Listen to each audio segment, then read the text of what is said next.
Glória a Deus, aleluia.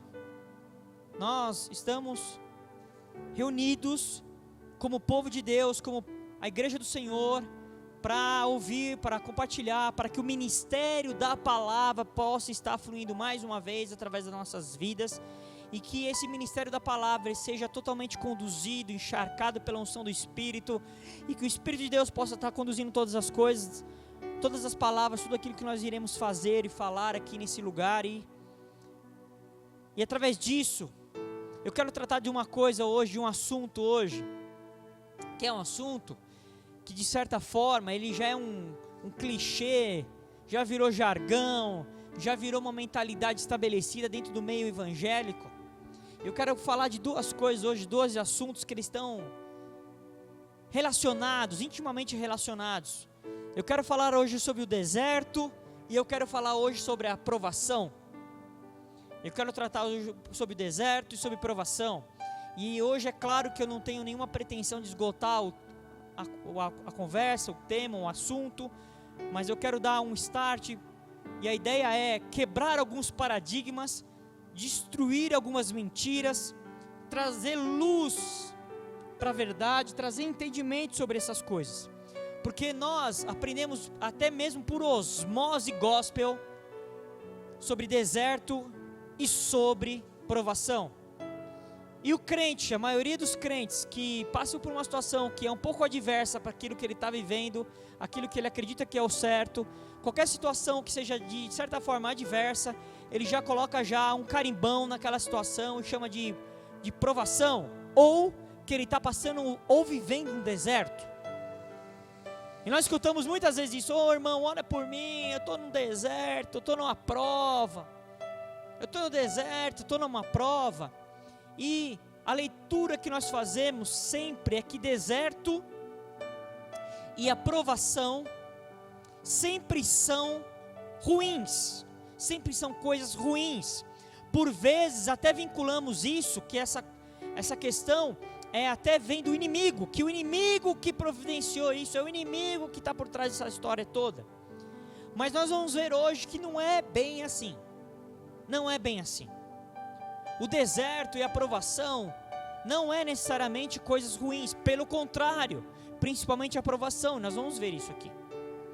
O deserto, e a questão do deserto, ele começou a ficar, na verdade, pungente, mais claro, evidente, no povo de Israel, e principalmente no meio evangélico, quando vai ministrar sobre a questão do deserto. Usa-se muito aquela passagem, aquele fato de Moisés junto com o povo de Israel, quando eles estão saindo do Egito, eles saem do Egito, passam pelo Mar Vermelho, a pés secos, e entram no deserto. E muitas vezes essa questão desse deserto, essa figura aqui do deserto, e aqui hoje sim nós podemos entender, compreender, que esse deserto para nós hoje, o deserto lá que Moisés passou com o povo, para nós aquilo era uma figura de linguagem. Não que aquele deserto não tenha acontecido, sim, aconteceu, aquilo é um fato também histórico, aconteceu, mas para nós hoje, a igreja de hoje, aquilo tudo aconteceu, porque Deus queria falar com a gente hoje, ensinar princípios para a igreja hoje, aquilo era uma figura de linguagem para nós hoje, e é muito importante entender essa questão toda, porque se é uma figura de linguagem para nós hoje, nós, o povo de Deus, a igreja do Deus vivo, nós temos que entender efetivamente o que Deus queria com o povo no deserto. Qual foi o propósito de Deus para levar o povo para o deserto? Por que Deus fez isso com aquele povo? Eu já quero dizer para você o seguinte, que o deserto foi a forma que Deus usou para habilitar e livrar o povo, para que ele pudesse tomar posse da terra prometida. O deserto foi, de certa forma, uma escola, um treinamento, uma preparação. O deserto foi o tempo da habilitação do povo, para que o povo pudesse adentrar, tomar posse da terra prometida. Na verdade, o propósito do deserto não era ruim, pelo contrário.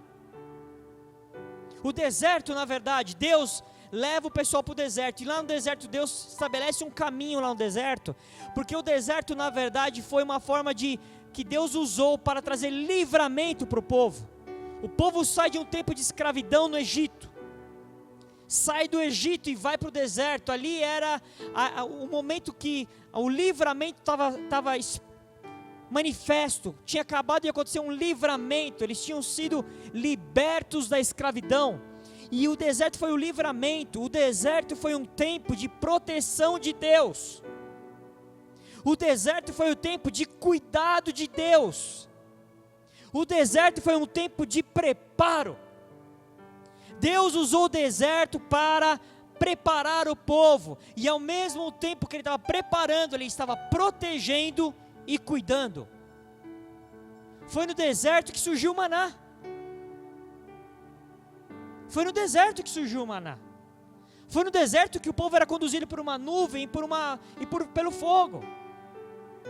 Deus protegia e Deus cuidava no deserto. Aconteceu no deserto.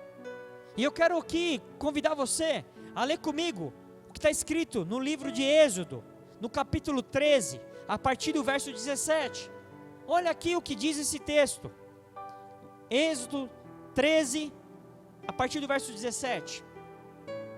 Está escrito assim: quando o Faraó deixou o povo ir, olha o que está escrito: Deus não os levou pelo caminho da terra dos filisteus, embora fosse mais perto, pois disse: para não acontecer que, vendo a guerra, o povo se arrependa e queira voltar para o Egito. Porém Deus fez o povo rodear pelo caminho do deserto, perto do Mar Vermelho. Os filhos de Israel saíram do Egito organizados como um exército.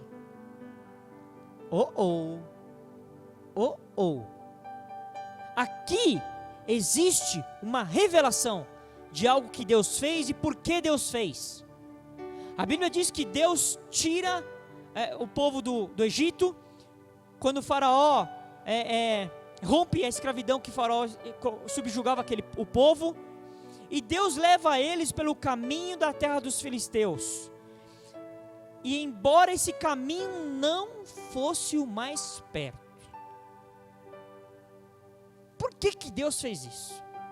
O caminho mais perto que existia, o caminho que era o caminho mais curto, é o caminho que mais tarde era chamado de caminho dos filisteus, que ele ia acompanhando a costa do mar Mediterrâneo, a borda do mar Mediterrâneo.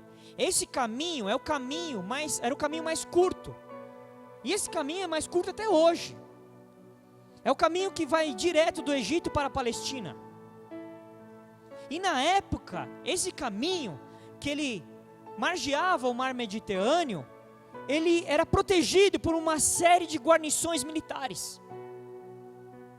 Ele tinha povos ali preparados para a guerra, guarnições militares, que ficavam ali postos nesse caminho. E os israelitas iam ter que enfrentar essas guarnições militares.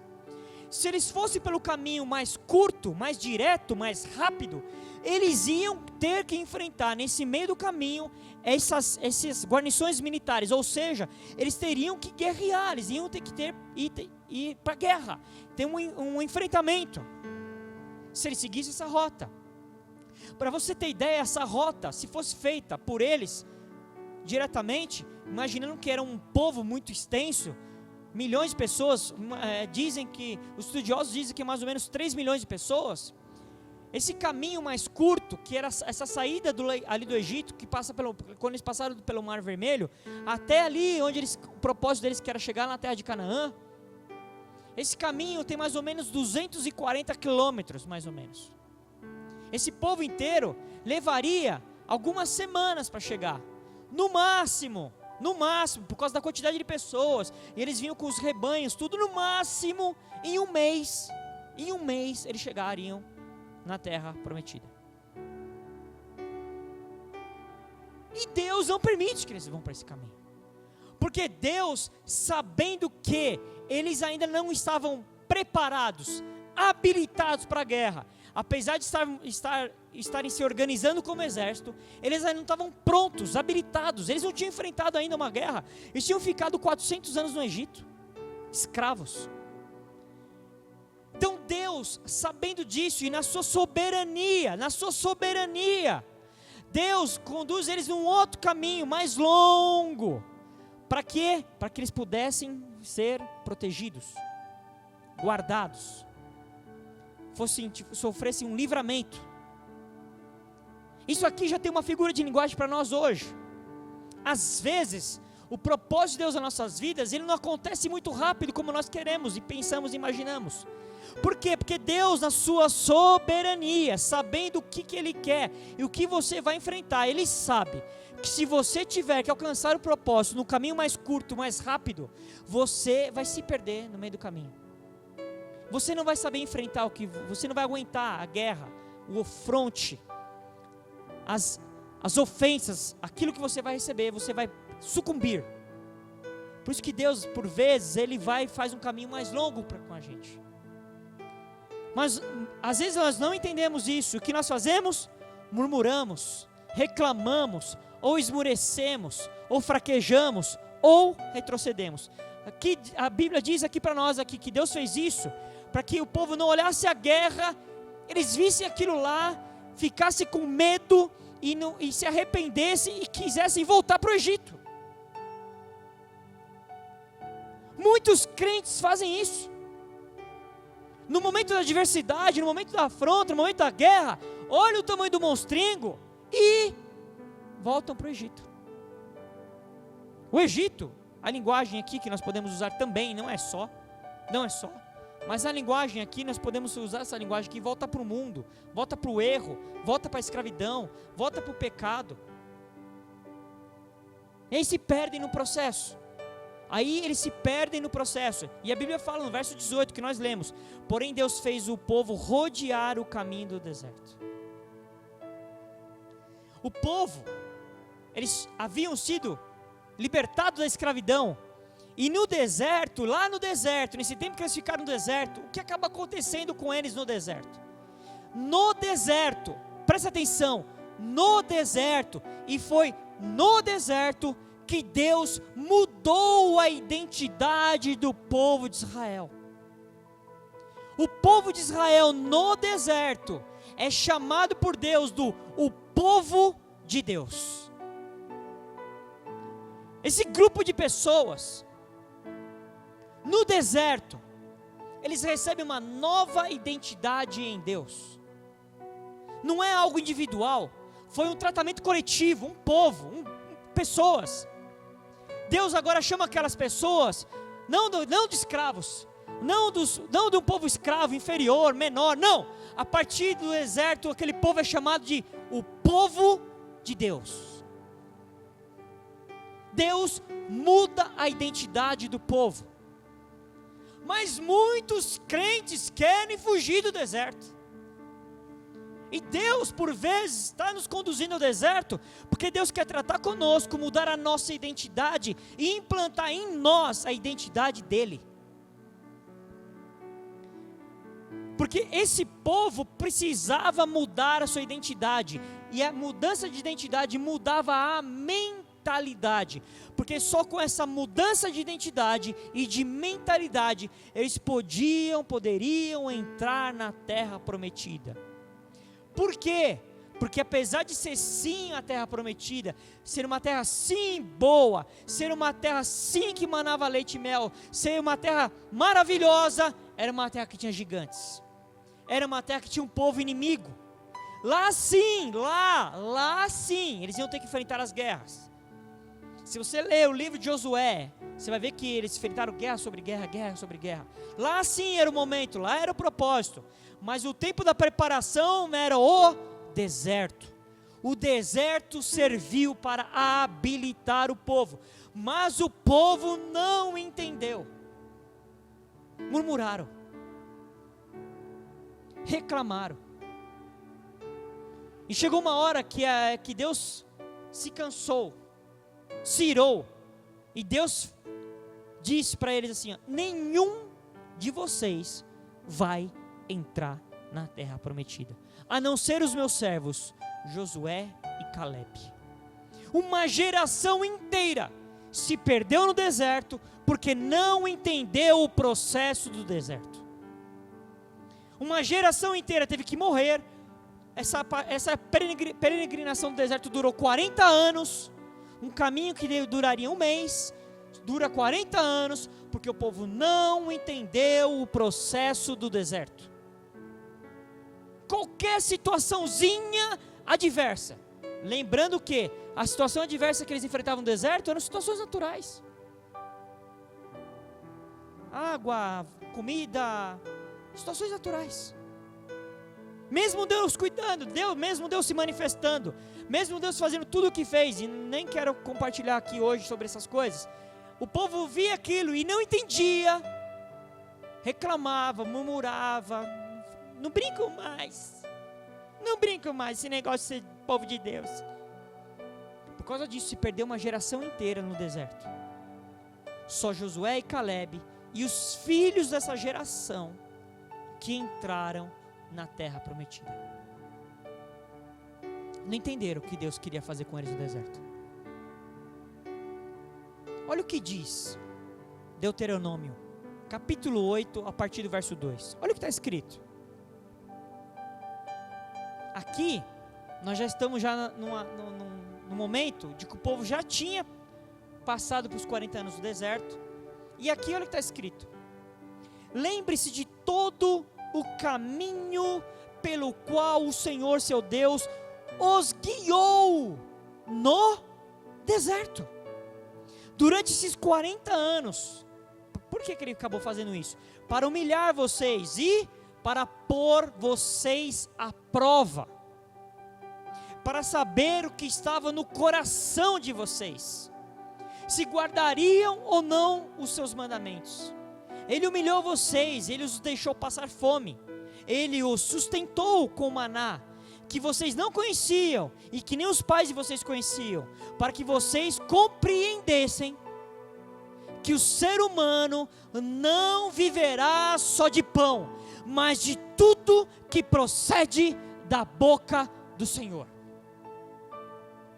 Uau! O que Deus estava tratando também com aquele povo? Aquele povo só queria as benesses, só queria a provisão, não estava nem aí com o Deus da provisão, o provedor, não, eles queriam provisão. E Deus fez eles passarem o que passou, porque Deus queria pôr à prova o coração deles, para saber se eles iriam ou não iriam guardar os mandamentos. E para que eles compreendessem que nós, os seres humanos, não vivemos só de pão, mas de toda palavra que sai da boca do Senhor. Esse sim é o nosso alimento real, verdadeiro.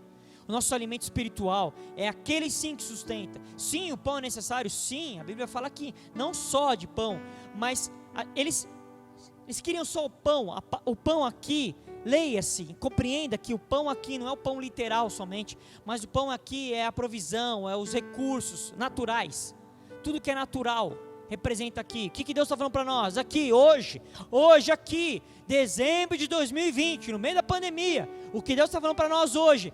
Nem só de pão viverá o homem, mas de toda palavra que procede da boca do Senhor. Para que desesperar? Para que ficar maluco? Para que achar que vai faltar? Para quê? A sua provisão vem dele, ele é o nosso provedor. Ele é o nosso provedor.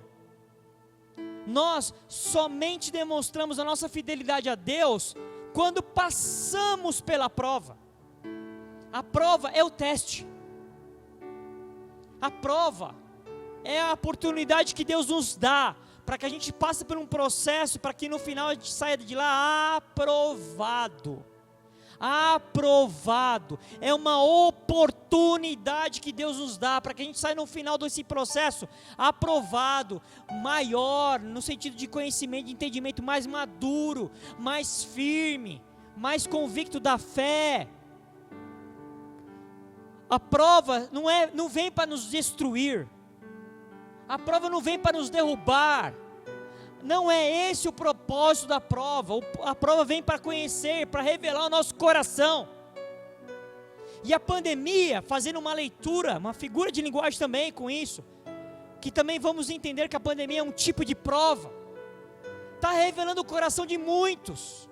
Muitos estão abandonando a fé, apostatando da fé. Há uma incredulidade absurda existindo por aí. Nós temos conversado com alguns pastores, e é uma coisa geral, impressionante. As pessoas estão se afastando, as pessoas estão saindo, as pessoas estão se perdendo. Sabe o que está acontecendo? Deus trouxe isso para provar o coração, e o coração de muitos está sendo revelado. Porque antes, quando estava legalzinho, gostosinho, tudo jeitosinho, cheirosinho, tudo indo bem, eu tinha um cargo, tinha uma posição, eu era bem visto, eu me dava bem, a minha alma saía de lá feliz, eu saía das reuniões, a minha alma ficava satisfeita. Era legal ser crente. Vou numa igreja super descolada, a igreja que eu vou é descolada, tem uns negócios assim, igreja descolada, era modinha, começou a virar modinha.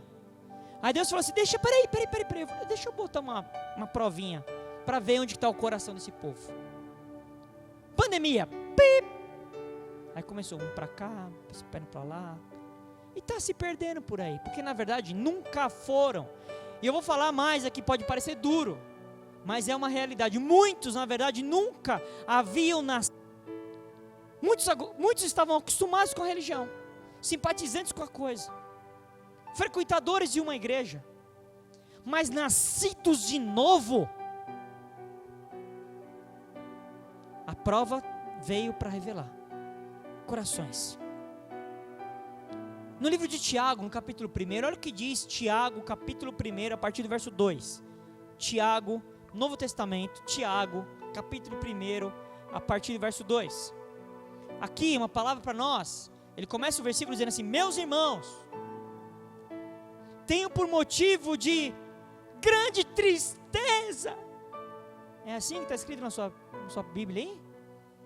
É um motivo de grande tristeza, não é só, é grande, de grande alegria, não é uma alegria, é grande alegria. Por quê? Para ganhar o carro novo, o emprego novo, a nova posição, a nova casa, a chácara, o barco, a moto, o jet ski, a empresa, o cargo, o concurso público. Para quê? Não, o fato de passarem por várias provações tem de motivo de grande alegria, sabendo que a provação o quê? Provação da fé. Olha aqui, olha o coração sendo provado, é provação do quê? Da sua fé. Que a provação da fé que vocês têm produz perseverança. Ora, a perseverança deve ter ação completa, para que vocês sejam perfeitos e íntegros, sem que lhes falte nada. Uau! Para que a prova vem? A prova da fé, ela vem para quê? Para que eu possa sair desse processo melhor. Olha o que a Bíblia diz: para que vocês sejam perfeitos e íntegros. Perfeitos e íntegros. Em nome de Jesus, a próxima vez que estiver passando uma prova, não diga que vem do diabo, porque a prova não vem dele. Nós vamos ver isso já. No livro de Zacarias, no capítulo 13, a partir do verso 9, Zacarias, profeta Zacarias, e aqui, esse texto aqui, esse versículo que eu vou ler, ele faz parte de uma profecia. Mas olha o que eu quero pegar esse trecho aqui da profecia. Verso 9. Farei essa terça parte passar pelo fogo. Por quê? Porque nos versos anteriores, eu nem quis ler aqui para ninguém querer vincular com pandemia. Ali Deus está dizendo que Ele ia exterminar 2/3 do povo da terra. Ia ficar só 1/3 do povo. E esse 1/3 ia passar pelo fogo. E a purificarei, ele diz, como se purifica a prata. E a provarei, como se prova o ouro. Esse povo que vai ficar, vai ser provado. E olha o que ele fala: eles invocarão o meu nome, ou seja, porque quem é povo de Deus mesmo, quem é novo nascido, quem é nova criatura, quem é firme no Senhor, esses, na hora da situação, eles invocam o nome do Senhor, eles não retrocedem, eles não fogem, eles não desviam, eles não correm, eles invocam o nome do Senhor. Aqui ele diz assim: eles invocarão o meu nome e eu os atenderei. Uau! É uma promessa. Eles vão invocar o nome de Deus, o nome do Senhor, e Ele vai os atender. E ele fala aqui: e direi, vocês são meu povo. E eles responderão: o Senhor é o nosso Deus. Uau! O mesmo propósito lá do deserto com o povo de Moisés. Deus queria um povo dele, e que esse povo reconhecesse que Ele é Deus, que o Senhor é Deus. O tempo da prova é para que você entenda que Ele é Deus, não tem outro, só Ele é Deus, Ele é Deus. Essa palavra prova, provação no original, essa palavra no original é a palavra peirazo, que significa colocar à prova. E essa palavra, ela pode ser usada tanto por uma experimentação do bem, aprovação, ou para o mal, tentação. Vai depender do quê? Não da palavra, vai depender do contexto que ela é colocada no original. Lá no grego, essa palavra depende do contexto. O contexto que essa palavra, que é a mesma, tiver inserida, se for para o bem, é provação. Se for para o mal, é tentação. Essa palavra provação significa provação, ela é mais simples às vezes do que a gente pode imaginar. Ela é até que meio que óbvia. Provação vem de prova, é provar, de prova mesmo. Prova, um teste, é teste, significa testar. Provação, prova, significa testar. Eu vou testar vocês. É como se Deus, tanto é que no original fala de testar.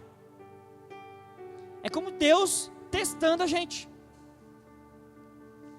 Por isso que nós podemos dizer que a provação vem do diabo, porque do diabo não é a provação, do diabo é a tentação. O diabo vem para nos tentar, tentação, não tem nada a ver com isso aqui que nós estamos falando aqui. Tentação é outra coisa, provação é uma outra coisa. Provação é a oportunidade que Deus nos dá, é o teste que Deus coloca para nós, para sabermos o quão fiéis somos. É um teste, é como se fosse, a coisa mais simples para você trazer a sua memória aqui é lembrar da escola, lembrar da faculdade, lembrar da universidade, lembrar do concurso, lembrar do vestibular. Você faz uma prova. Por que faz prova na escola? Para saber, é o teste, para saber se você aprendeu aquilo que você foi ensinado. Por isso que se chama prova, é daí que vem a palavra prova. Toda vez que você fez uma prova na escola, que você fez uma prova em qualquer lugar, você estava sendo testado para saber se você aprendeu o que você tinha que aprender. Por isso que te passa por a prova. E por que Deus nos coloca numa prova? É para saber se a gente aprendeu o que tinha que ter aprendido com Ele. Para saber que se tudo aquilo que você foi ensinado, ministrado, que você ouviu, que você orou, que você leu, se você efetivamente aquilo subiu ao seu coração, entrou no teu espírito de fato, ou ficou só um entendimento mental. É o teste. A aprovação é o teste. É o momento da prova, do teste. Do teste. A partir daí, nós podemos ver que Deus usa isso para refinar. Ele usa as provações para nos refinar, o seu povo, para aperfeiçoar a nossa fé. Porque a prova também serve para isso, ela aperfeiçoa a nossa fé. Porque o que vai ser colocado à prova é a sua fé. A sua fé, como está? O que você está sendo testado, provado, é a sua fé.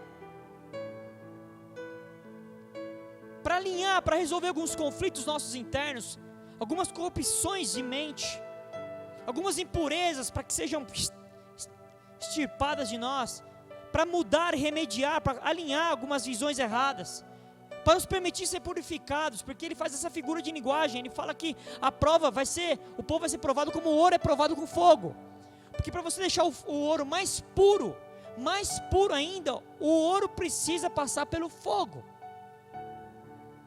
O ouro, para ficar puro, ele passa pelo fogo. É essa linguagem que Deus está falando assim: eu vou botar vocês no fogo. Fogo aqui não é no sentido assim de prova. Para quê? Para que no final disso você esteja mais puro, mais purificado. É para isso que vem a prova. Ela vem, no original também diz o seguinte: especificamente a prova da fidelidade do homem, da integridade do homem, da virtude, da sua constância. No original é isso que diz. Agora, é lógico, é evidente, é claro, e aqui eu falo para todo mundo que está aqui presente, para todo mundo que irá um dia me ouvir, é evidente que a prova não é necessariamente, pelo contrário, na maioria das vezes não é, algo que é agradável à mente humana, à alma do homem. É evidente que não, porque se fosse legal, agradável, é fácil passar. Eu estou curtindo, está muito legal essa prova. Ai, tá divertido. Eu estou tendo uma alegria nessa. Eu tenho prazer. Que legal. Está sendo super divertido. É evidente que a nossa alma, que é a que precisa ser provada, nosso sistema de pensamentos, a nossa estrutura de pensamento, que muitas vezes está equivocada e não está tão balizada na palavra. Na verdade ela está meio que flutuante. Ela vai pela palavra e ela permeia para as circunstâncias, volta para a palavra e permeia para as situações, e volta para a palavra e se depara com as afrontas. Na verdade, o que Deus espera de nós é que essa prova pegue a nossa alma e faça assim com ela, esmiúce, o nosso eu morra. A Bíblia diz que Deus espera isso de nós, que o nosso homem interior, ele morra, o velho é natureza, a natureza errada, equivocada, que não é uma natureza que agrada a Deus, essa que precisa ser morta. A prova serve para isso também. Então é evidente que a situação da prova não é, você não vai ficar rindo, uhul, você não vai colocar no seu stories, assim, no seu stories, Instagram, uhul, mais um dia da prova, aleluia. Dificilmente vai fazer. Ou você não vai colocar no feed ali do seu Instagram, oh, que legal, Deus concedeu mais um dia de prova, aleluia. Não, dificilmente você não vai fazer. Mas não é porque a sua alma não está gostando, que não significa que não é Deus atuando. Porque nós, os crentes, equivocadamente fomos ensinados de uma forma direta ou indireta, de vincular o que não é agradável à nossa alma com o diabo. E o que agrada a minha alma, o carrão, é de Deus. Vou dizer uma coisinha para você. Quem levou Jesus para o deserto foi o Espírito Santo. Não foi o diabo. Depois que Jesus foi batizado, a Bíblia diz que o Espírito de Deus leva ele para o deserto.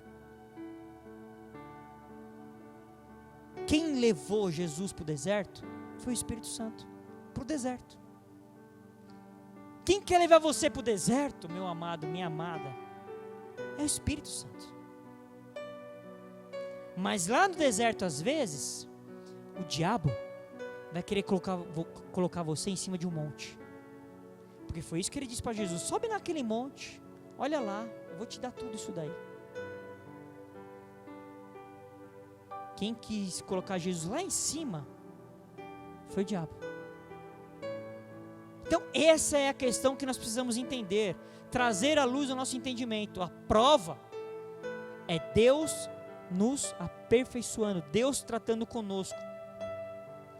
E eu quero fazer uma conexão com a questão do deserto, com a questão do momento de dificuldade, leia-se prova, com aquela passagem de Jesus, que ele está num lugar, que ele está indo para um lugar e tem uma multidão com ele, e que nós conhecemos bem essa passagem, que fala da multiplicação dos pães.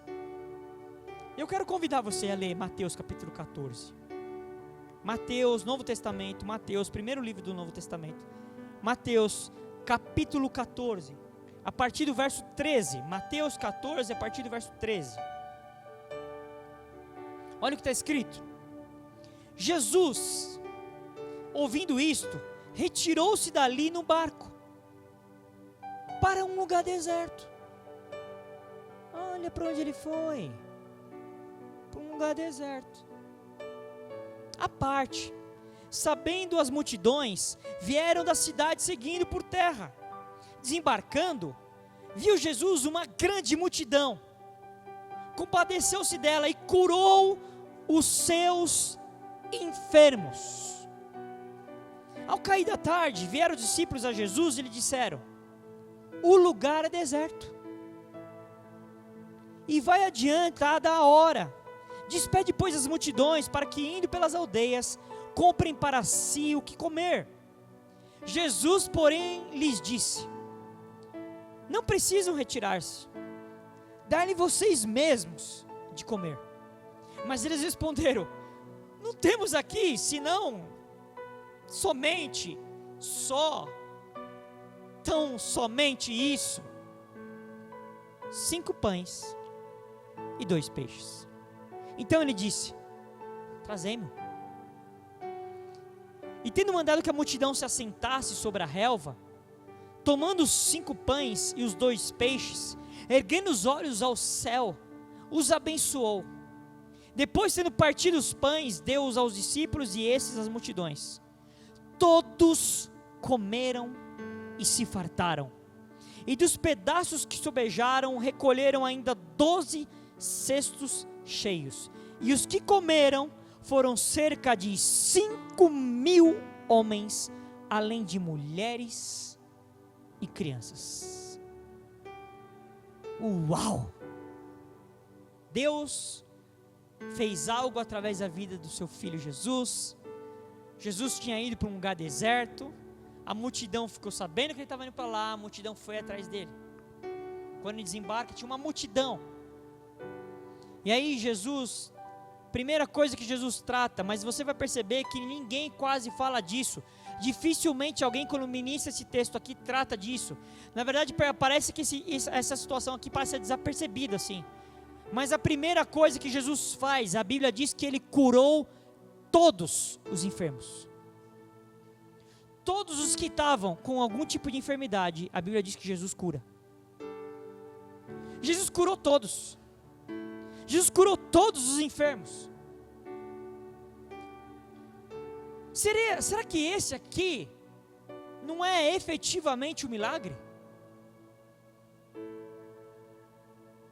Será que esse aqui não é um milagre? Curou os enfermos, todos eles. Não deviam ser poucos. Aí a palavra diz que o lugar era deserto e começou a chegar a noite. Estava finalizando a tarde, começou a chegar a noite. Aí os discípulos ficaram meio assim, falou: Jesus, ó, despede essa galera aí, meu. Ô Jesus, essa galera está aqui, nós estamos aqui no meio do deserto aqui. Olha a galera que está chegando à noite, despede para ver se eles vão até as aldeias por aí. Encontrem coisas para comer, lugar para descansar, porque o povo dele está com fome. Aí Jesus fala para os discípulos assim: ué, dá vocês mesmos de comer para eles. Aí os discípulos, se fosse na linguagem de hoje, na Bíblia, efetivamente da linguagem de hoje, os discípulos iam dizer para ele assim: Jesus, está maluco? Você está maluco? Como assim? A gente vai... É uma multidão. Nós não temos nada. Aí eles dizem assim: nós só temos 5 pães e 2 peixes.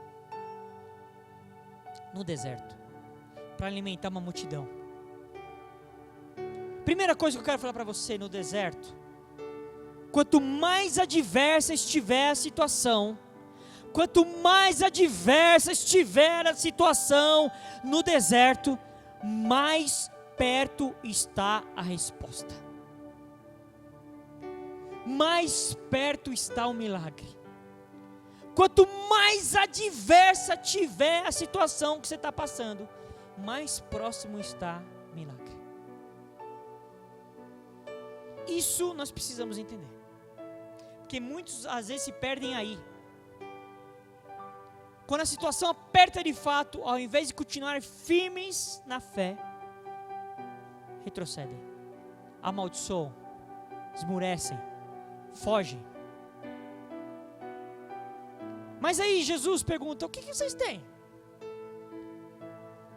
Eles disseram: só 5 pães e 2 peixes. Presta atenção, Jesus não perguntou o que eles tinham na mão deles antes. O que vocês já tiveram na mão de vocês aí? Aí alguns, iam falar assim: não, eu já fui da igreja há 20 anos atrás, eu era do corpo diaconal, uau.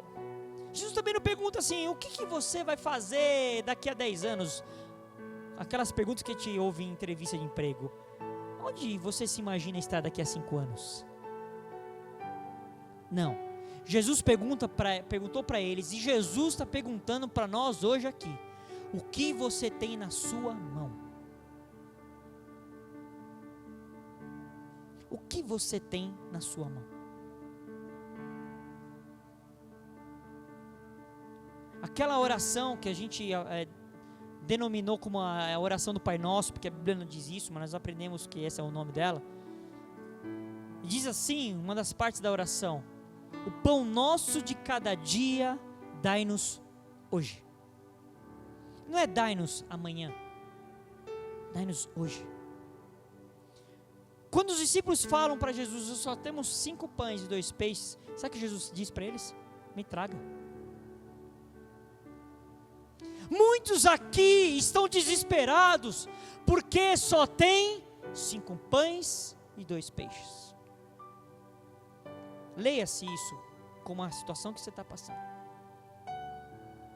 E sabe o que Jesus está dizendo para nós hoje? Entrega para mim. Entrega. Sabe o que Jesus falou para eles? Me traz. Sabe o que Jesus está dizendo para você hoje? Para mim, para todos nós? Entrega. Mas eu só tenho isso. Dá. Entrega. Porque no deserto é o lugar que Deus nos surpreende. É no deserto que vem maná, é no deserto que Jesus multiplica os pães, é no deserto. No deserto Deus nos surpreende. Você ainda vai continuar reclamando do deserto? Calma um pouquinho.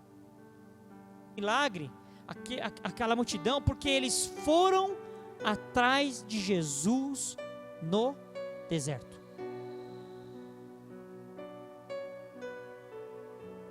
Mas eu vou na igreja. Se eu vou na reunião na casa. Não sei, tá calor, tá sol, tá chuva, tá frio. Meu carro tá mais ou menos. Eles só receberam porque eles foram atrás de Jesus. A Bíblia fala lá em Marcos, no capítulo 6, verso 34, que, lá no livro de Marcos, porque essa passagem fala tanto em Mateus, como em Marcos, como em Lucas e em João, nos 4 evangelhos fala dessa passagem, mas lá em Marcos, a Bíblia diz que fala que Jesus fala que eles eram como ovelhas que não têm pastor. Na minha mão, na sua mão, na mão dos discípulos, eram só 5 pães e 2 peixes. Na minha mão é só isso. Mas nas mãos dele, nas mãos de Jesus, ele pega aqueles pães, ele pega aqueles peixes, olha para aquilo, abençoa, agradece e parte. A Bíblia diz que com aqueles 5 pães e 2 peixes, alimentou todos. A Bíblia faz questão de dizer que eram 5.000, ou em torno de 5.000 homens, mais as mulheres e mais as crianças, mais ou menos 12.000 pessoas, com 5 pães e 2 peixes no deserto. E sabe o que aconteceu? Sobrou.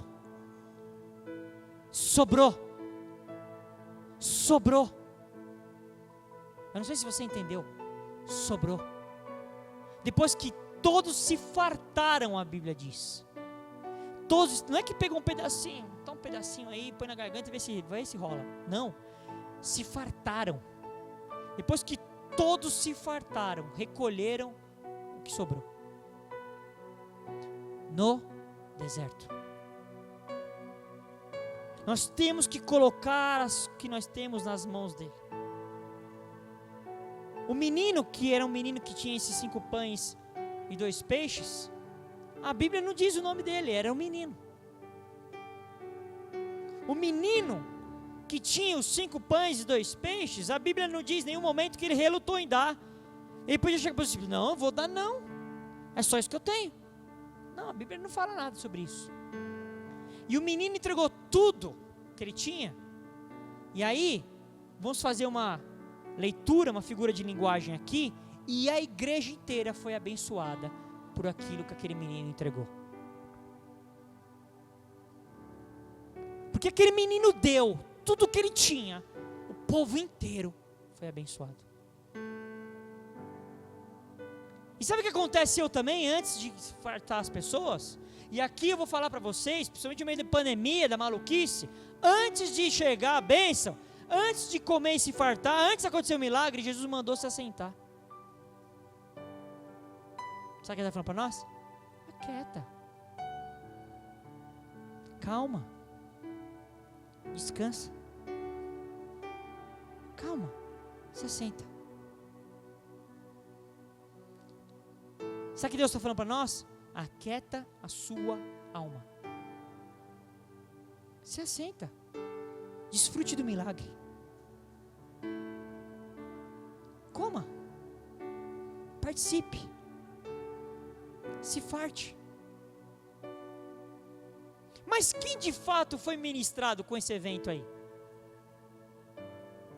Não foi esse povo inteiro. Sim, claro, eles foram alcançados. Mas foram os discípulos. Porque Jesus disse para eles darem de comer à multidão. Não foi Jesus que foi dar para eles. Jesus parte, entrega na mão dos discípulos e os discípulos deram. Os discípulos viam, eles davam pão e o pão não parava de crescer, não acabava. Não acabava, não acabava, não acabava. Os discípulos cortavam o pão e não acabava. Eles cortavam o pão e não acabava. Eles cortavam o pão e o pão não acabava. O pão não acabava. Os discípulos foram ministrados, os discípulos foram ensinados, os discípulos foram habilitados.